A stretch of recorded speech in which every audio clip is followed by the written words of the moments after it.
Les troupes américaines au Moyen-Orient seront-elles les prochaines cibles de l'Iran? Les frappes des États-Unis peuvent-elles mettre le feu à toute la région?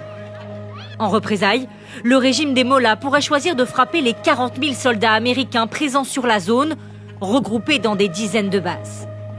Avec ses missiles balistiques, courts et moyenne portée, Téhéran aurait la capacité de viser quasiment toutes les infrastructures américaines. C'est ce qu'avait fait le régime en 2020, suite à l'assassinat par les États-Unis du général Soleimani.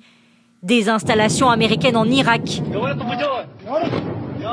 avaient été durement touchées par des tirs de missiles. Aujourd'hui, plusieurs bases françaises se trouvent aussi dans la région.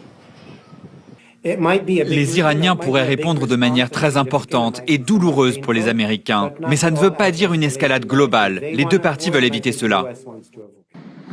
Des frappes par des alliés de l'Iran sont-elles aussi possibles? Le Hezbollah au Liban et le Hamas à Gaza ont été très affaiblis par Israël. Le nouveau régime syrien, lui, semble se positionner en simple observateur.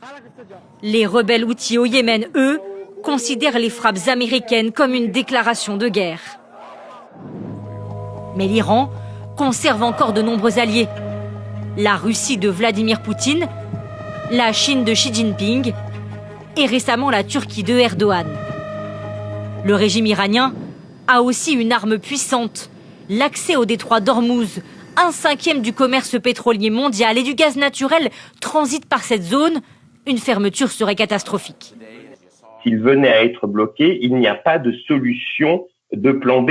C'est-à-dire que la solution, elle est ce que l'on a vu dans la crise avec les Russes, c'est une envolée des prix pour que la demande baisse.